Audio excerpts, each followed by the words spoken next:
Bismillahirrahmanirrahim. Assalamualaikum warahmatullahi wabarakatuh.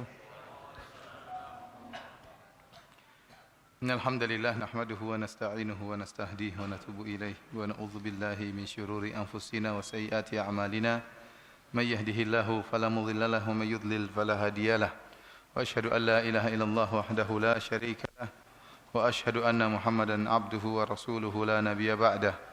يا أيها الذين آمنوا اتقوا الله حق تقاته ولا تموتن إلا وأنتم مسلمون فإن أصدق الحديث كتاب الله وخير الهدى هدى محمد صلى الله عليه وسلم وشر الأمور محدثاتها وكل محدثة بدعة وكل بدعة ضلالة وكل ضلالة في النار.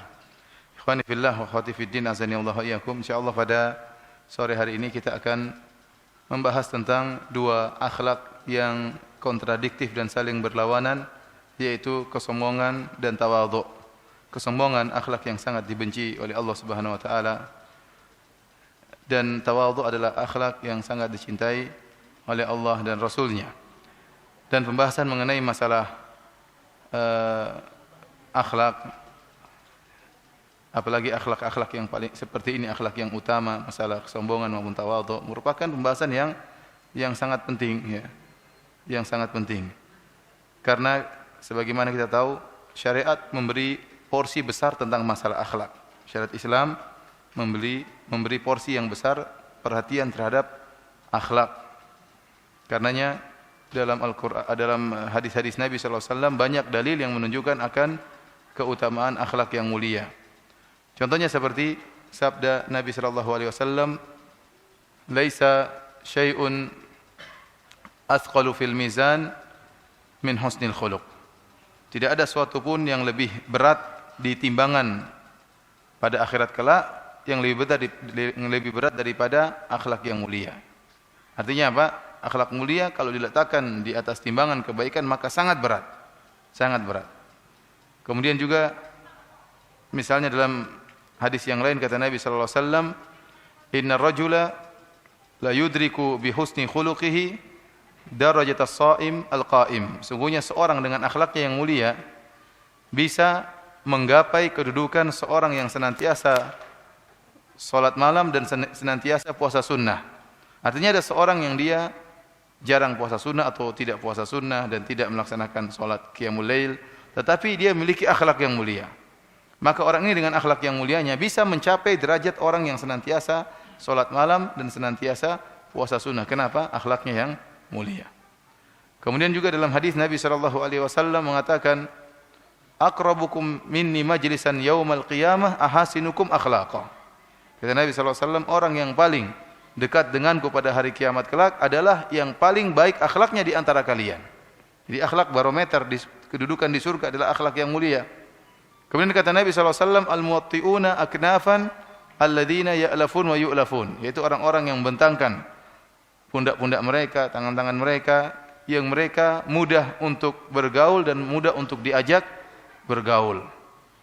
Para hadirin yang dirahmati oleh Allah Subhanahu wa taala, oleh karenanya akhlak mulia bukanlah perkara yang sepele, tetapi perkara yang sangat diperhatikan oleh syariat, ya. Sebaliknya orang yang akhlaknya buruk, ya, maka sangat rendah di hadapan syariat. Oleh karenanya Nabi sallallahu alaihi wasallam contohnya pernah bersabda, "Inna syarran nasi manzilatan 'indallahi yaumal qiyamah man tarakahun nas ittiqa'a syarrihi." Sungguhnya orang yang paling buruk kedudukannya pada hari kiamat kelak yaitu orang yang ditinggalkan manusia karena manusia takut dengan keburukannya, takut terganggu oleh orang ini. Dalam riwayat kata Nabi sallallahu alaihi wasallam, "Ittiqa'a fuhshihi." Orang-orang takut dengan buruknya lisannya. Jadi orang enggak ada yang bergaul dengan dia, menjauh dari dia. Kenapa? Omongannya kotor. Omongannya kotor. Ya. Sehingga orang ini ditinggal. Kenapa? Akhlaknya buruk. Para hadirin dan hadirat yang dirahmati Allah Subhanahu wa taala, dan merupakan ciri khas dakwah Ahlus Sunnah wal Jamaah adalah dakwah yang perhatikan dua perkara, yaitu masalah tauhid dan masalah akhlak. Ini dua perkara yang harus mendapatkan porsi besar dalam dakwah dan merupakan ciri khas dari Ahlus Sunnah wal Jamaah. Karenanya tatkala Nabi sallallahu alaihi wasallam berdakwah, maka yang dikenal dari Nabi oleh musuh-musuhnya, musuh-musuh mengenal dari Nabi, yaitu tentang dakwah tauhid dan dakwah terhadap akhlak. Tatkala Herakl bertemu dengan Abu Sufyan, waktu itu Abu Sufyan masih dalam keadaan kafir. Maka dipanggil oleh Herakl dan Herakl bertanya tentang Nabi Muhammad sallallahu alaihi wasallam. Di antara pertanyaan-pertanyaan yang disampaikan oleh Herakl kepada Abu Sufyan, "Wa madza ya'murukum?" Apa sih yang diperintahkan Muhammad kepada kalian? Sekarang Herakl ingin mengenal dakwah Nabi Muhammad sallallahu alaihi wasallam, mengenalnya dari musuh-musuhnya, dari Abu Sufyan. "Madza ya'murukum?" Apa yang diperintahkan Muhammad kepada kalian? Maka Abu Sufyan mengatakan, "Qal u'budullaha wa la tusyriku bihi syai'a wa atruku ma qala aba'ukum." Muhammad itu berkata, sembahlah Allah saja dan janganlah kalian berbuat kesyirikan sama sekali dan tinggalkanlah perkataan nenek moyang kalian seperti bersumpah dengan nama selain Allah. Ini tauhid. Ini yang pertama, tauhid. Artinya Abu Sufyan mengatakan Muhammad menyuruh kita bertauhid. Yang kedua, kata Abu Sufyan, "Wa kana ya'muruna bis-silah wal afaf was-sidq." Dan Muhammad menyuruh kita untuk menyambung silaturahmi, untuk jujur, untuk berakhlak yang mulia, menjaga diri dari perangai-perangai yang buruk. Ini yang merupakan jawaban dari Abu Sufyan yang merupakan kesimpulan dari dakwah Nabi sallallahu alaihi wasallam. Kesimpulannya ada dua perkara. Yang pertama adalah tauhid, yang kedua adalah akhlak yang mulia. Oleh karenanya kita seharusnya kita pun dikenal oleh musuh-musuh kita demikian, bahwasanya kalau ada kata orang salafi, namanya ada orang salafi, harusnya terbetik dalam mereka orang ini kenceng dalam tauhid tapi akhlaknya baik. Harusnya begitu. Bukan kenceng dalam tauhid akhlaknya amburadul, bukan. Tetapi harus tergambarkan dalam mereka orang ini akhlak kenceng dalam tauhid, tidak pernah basa-basi dalam tauhid, tidak pernah basa-basi dalam kesyirikan, tetapi murah senyum, ramah. Harusnya seperti itu. Harusnya seperti itu. Oleh karenanya seorang bisa dikenal dari akhlak yang mulia dari mana? Tadi kata Nabi sallallahu alaihi wasallam, tatkala Nabi mengatakan yang terdekat denganku pada hari kiamat yang paling akhlaknya mulia. Kemudian Rasulullah SAW mencontohkan al-muwatti'una aknafan, yaitu orang yang membentangkan pundaknya dan tangannya, alladzina ya'lafun wa yu'lafun, yang mudah untuk bergaul dan mudah untuk diajak bergaul. Kalau kita ingin tahu seorang itu akhlak mulia, yaitu orang itu disenangi orang, ngobrol sama dia enak, kalau ketemu dia enak, menyenangkan, itu berarti akhlaknya mulia. Itu berarti akhlaknya mulia. Apakah kita seperti itu? Masing-masing mengecek dirinya masing-masing. Para hadirin dan hadirat yang dirahmati Allah Subhanahu wa taala, karenanya pembahasan akhlak adalah pembahasan yang penting, ya. Hadis-hadis tentang akhlak sangatlah banyak. Cukuplah kitab Riyadhus Shalihin sebagai bukti. Barang siapa buka kitab Riyadhus Shalihin, isinya hadis-hadis Nabi tentang akhlak. Semuanya tentang akhlak, tentang adab-adab. Ini menunjukkan akhlak mendapatkan porsi besar dalam syariat Islam. Yang kita bahas pada kesempatan kali ini adalah akhlak yang asalnya merupakan amalan hati, ya. Akhlak yang dasarnya merupakan amalan hati, akan tapi dia tercerminkan, teraplikasikan dalam amalan jawarih, yaitu kesombongan dan tawadhu. Kesombongan adalah akhlak yang buruk, adapun tawadhu adalah akhlak yang mulia. Adapun kesombongan al-kibr, ya, maka dia merupakan akhlaknya iblis. Akhlaknya iblis. Sebagaimana tadi Ustaz Ahmad Zainuddin menukil perkataan Syekhul Islam bahwasanya dosa yang pertama kali dilakukan terhadap Allah Subhanahu wa taala adalah dosa kesombongan yang dilakukan oleh iblis, al-la'in ar-rajim, yang terlaknat, ya. Yang tatkala Allah Subhanahu wa taala merintahkan iblis untuk sujud kepada Adam. Wa idz qala rabbuka lil malaikati isjudu li adama fasajadu illa iblis.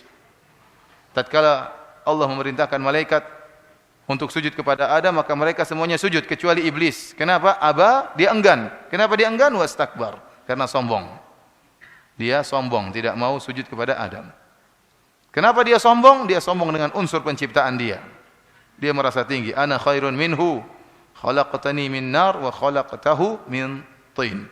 Kau ciptakan aku dari api, sedangkan kau ciptakan Adam dari tanah, sehingga dia tidak mau sujud kepada Adam alaihi salam. Kemudian kita dapati juga banyak sekali pengikut atau kaum para nabi yang menolak dakwah para nabi. Kenapa? Karena kesombongan. Allah sebutkan dalam Al-Quran dalam banyak ayat. Allah mengatakan, qala al-mala'u alladhina istakbaru min qaumihi. Berkatalah orang-orang yang sombong dari kaumnya. Mereka menolak apa? Dakwah para nabi. Kenapa? Karena kesombongan mereka. Tidak mau menerima dakwah para nabi. Oleh karenanya orang-orang yang sombong dihinakan di akhirat kelak. Dihinakan tatkala di padang mahsyar. Kata Nabi sallallahu alaihi wasallam, "Yuhsyarul mutakabbiruna yaumal qiyamah amsal adz-dzar fi suwarir rijal. Yakshahumudz dzul min kulli makan." Kata Nabi sallallahu alaihi wasallam, sungguhnya orang-orang yang sombong di dunia dengan jabatannya, sombong dengan nasabnya, sombong dengan ilmunya, sombong dengan hartanya, sombong dengan jabatannya, maka pada hari kiamat kelak akan dibangkitkan oleh Allah dalam bentuk yang sangat kecil seukuran semut, fi suwarir,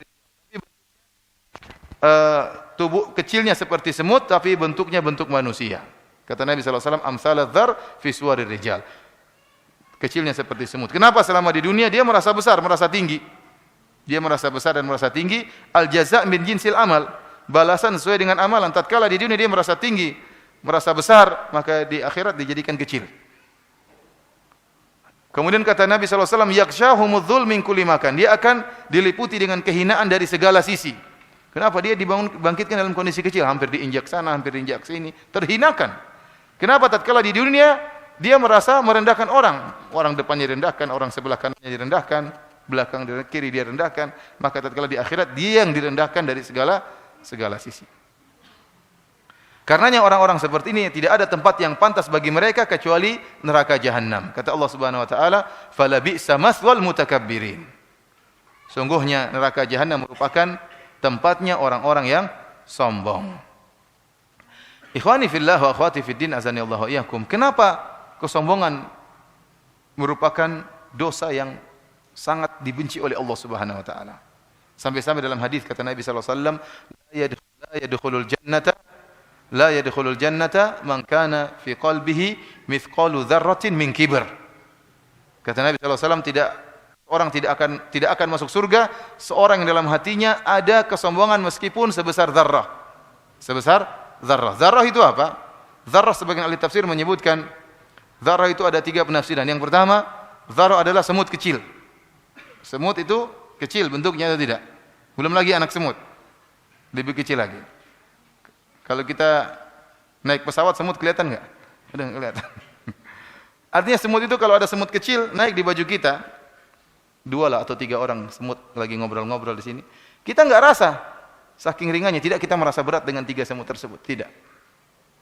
Dia ngobrol-ngobrol kita juga enggak dengar, enggak tahu dia ngobrol apa. Saking kecilnya semut tersebut. Artinya kalau antum ambil semut tadi, antum letakkan di daun timbangan, maka tidak akan mempengaruhi timbangan tersebut. Kenapa? Saking ringannya semut tersebut. Ini namanya dzarrah. Tafsiran yang berikutnya yang disebut oleh para ulama, dzarrah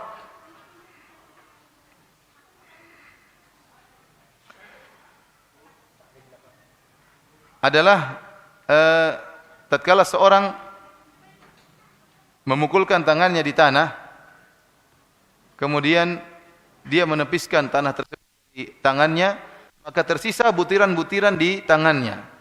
Butiran-butiran tersebut kalau diambil satu itu dzarrah. Itulah dzarrah dalam bahasa Arab. Yang seandainya butiran tersebut kalau diletakkan di timbangan maka tidak akan memberi pengaruh terhadap timbangan. Tafsiran yang ketiga yang dimaksud dengan dzarrah adalah debu-debu yang berterbangan, yang kalau seorang misalnya membuka jendela kemudian masuk cahaya matahari, maka kelihatanlah butiran-butiran debu tersebut.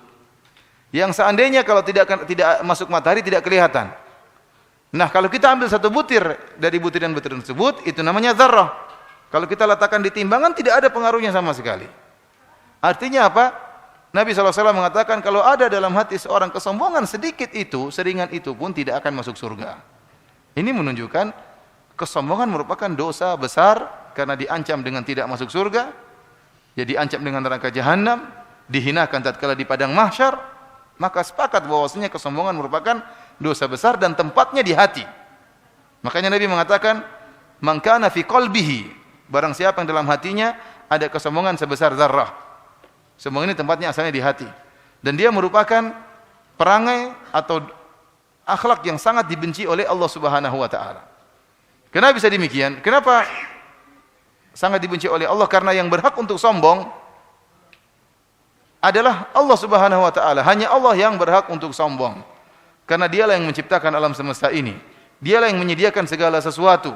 Dialah yang memberikan segala sesuatu, maka dia yang berhak untuk sombong. Adapun manusia diciptakan, maka apa yang mau dia sombongkan? Semuanya bukan dari dia, semuanya dari Allah Subhanahu wa taala.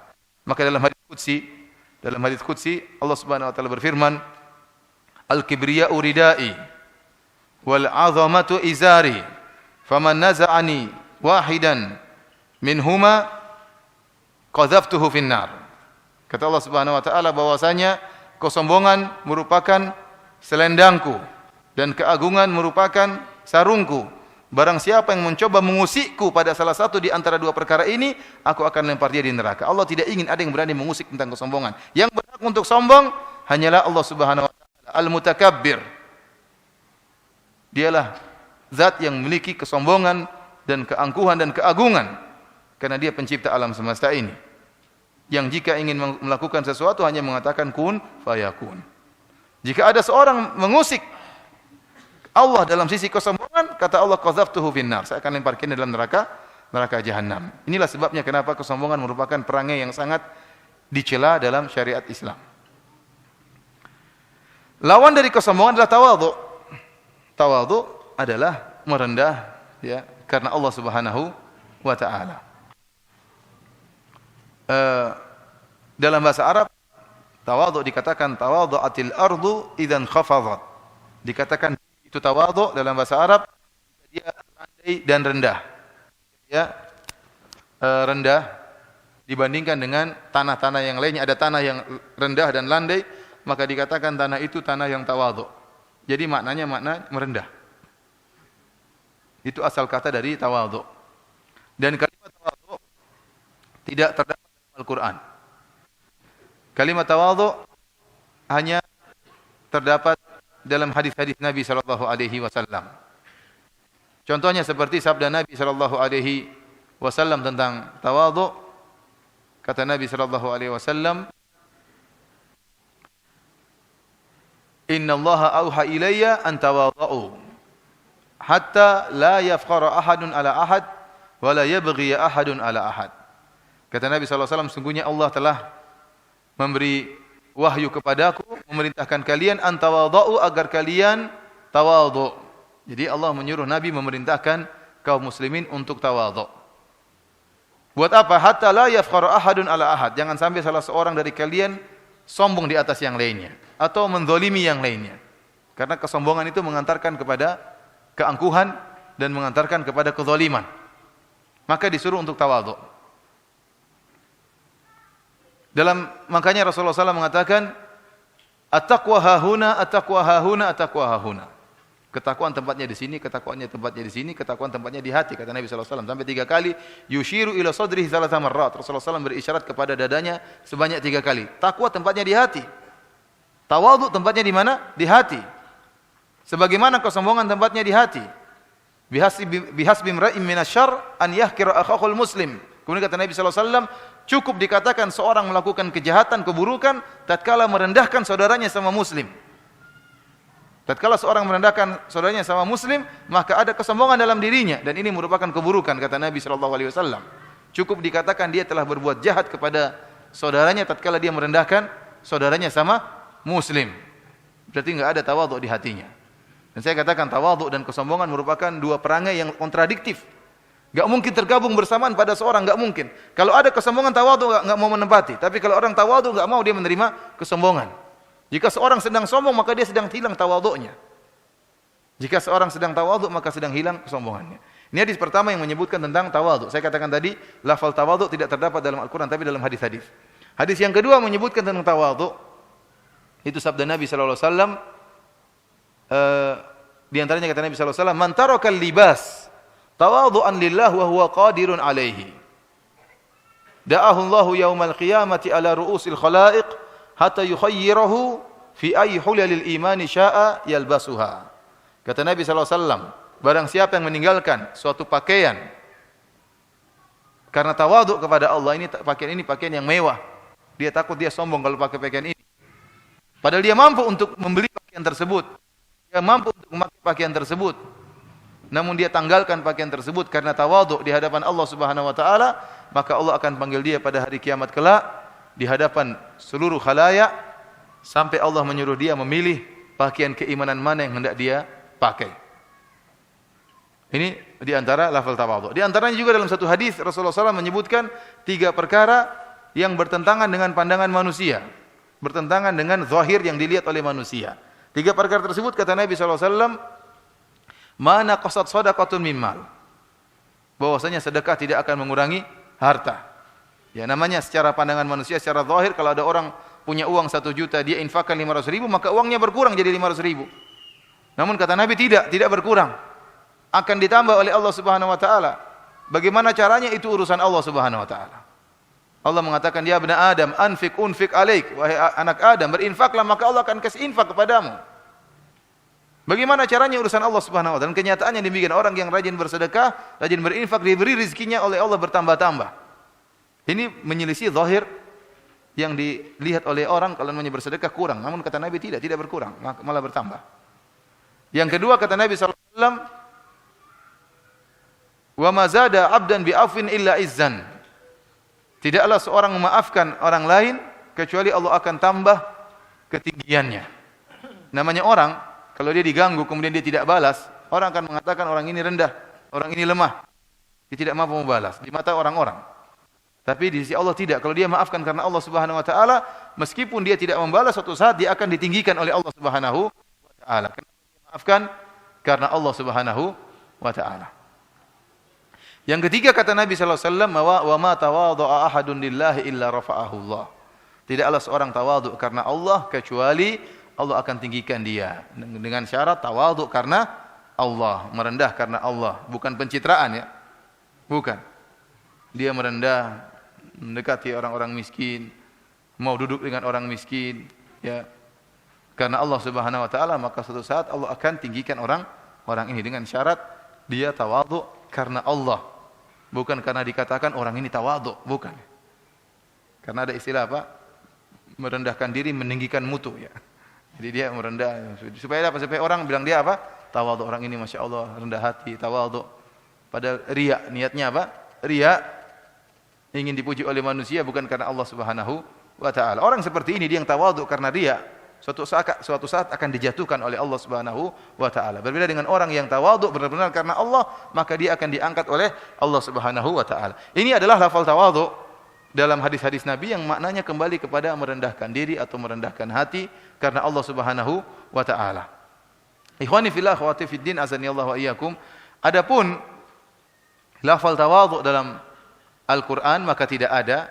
Hanya saja di sana ada lafal-lafal yang semakna dengan tawadhu, Contohnya seperti dalam Al-Qur'an tatkala Allah Subhanahu wa taala memuji ibadur rahman. Allah berfirman, wa ibadur rahman alladzina yamshuna 'alal ardi hauna wa idza khatabahumul jahiluna qalu salama walladzina yabituna lirabbihim sujada wa qiyama, dan seterusnya. Kemudian di akhir ayat kata Allah, ulaika yujzaunal ghurfata bima sabaru wa yulqauna fiha tahiyatan wa salama. Allah menyebutkan tentang ibadur rahman, hamba-hamba rahman yang kemudian Allah kabarkan mereka masuk surga. Allah menyebutkan ciri-ciri mereka yang membuat mereka masuk surga. Ciri pertama yang Allah sebutkan, alladzina yamshuna 'alal ardi hauna. Mereka adalah orang-orang hamba-hamba Allah yang berjalan di atas muka bumi hauna. Sebagian ahli tafsir mengatakan mutawadhi'in. Mereka berjalan dengan tawadhu. Ya, karena kesombongan itu nampak dari gaya jalan. Orang yang sombong jalannya beda. Ya. Orang tawadhu jalannya biasa-biasa saja. Biasa-biasa, merendah, tidak gayanya tidak dibuat-buat, jalannya tidak dibuat-buat. Jalan seperti biasa, seperti orang biasa. Ini hamba-hamba Ar-Rahman. Wa idza khatabahumul jahiluna qalu salama. Kalau mereka dikata-katain oleh orang-orang jahil, mereka mendoakan keselamatan bagi kalian. Mereka tidak balas. Karena tawadhu. Ya. Karena Allah Subhanahu wa taala. Ini haunan maknanya artinya mutawadhi'in. Ya. Kemudian contohnya lagi dalam Al-Qur'an Allah sebutkan tentang Nabi sallallahu alaihi wasallam, kata Allah, "Wakhfid janahaka limanittaba'aka minal mu'minin." Wahai Muhammad, rendahkanlah dirimu, ya, rendahkanlah sayapmu, artinya rendahkanlah dirimu, ya. Menggunakan kalimat janah ya sebagai kiasan dari sayap, maksudnya kiasannya adalah kerendahan. Rendahkanlah dirimu kepada siapa? Kepada orang-orang yang mengikutimu dari kaum mukminin.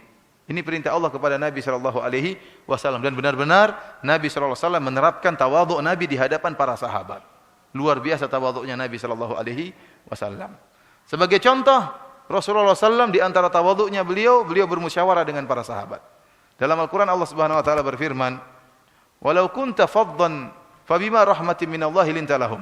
Karena rahmat Allah Subhanahu Wa Taala, engkau lembut terhadap mereka para sahabat. "Walau kunta faddan ghalidhal qalbi lam faddu min hawli." Kalau seandainya engkau Muhammad, mulutmu kasar, hatimu keras, maka para sahabat akan kabur, lari darimu. Padahal ini para sahabat, orang-orang mulia. Namun kalau Nabi mulutnya keras, mulutnya kasar, hatinya keras, maka para sahabat akan kabur.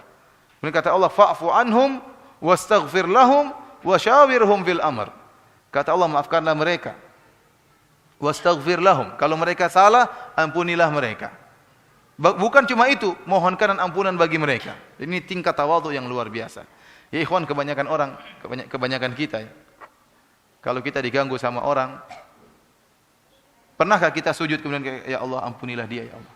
Dia telah menjelek-jelekan aku ya Allah. Ampunilah dia. Maafkanlah dia. Pernah kita gitu enggak? Oh kita ya Allah mampuskanlah dia. Berilah pelajaran bagi dia ya Allah. Begitu orang tersebut telah celaka, lihat dia kualat sama saya. Ya. Kebanyakan kita seperti itu. Kebanyakan manusia kalau diganggu ingin membalas. Itu sifat dasar manusia. Ingin membalas kalau diganggu. Akan tapi Allah mengajarkan kepada Nabi tidak. Fa'fu anhum, kalau mereka bersalah padamu, maafkan mereka. Bukan cuma itu, wastaghfir lahum, dan mohonkanlah ampunan bagi mereka. Kalau kita mau mengalahkan ego kita, menghilangkan keangkuhan kita, ada orang mencaci maki kita, kita sujud, dalam sujud kita mengatakan ya Allah ampunilah dia ya Allah, berilah petunjuk kepadanya. Maka Allah pasti menambahkan keimanan dalam diri kita.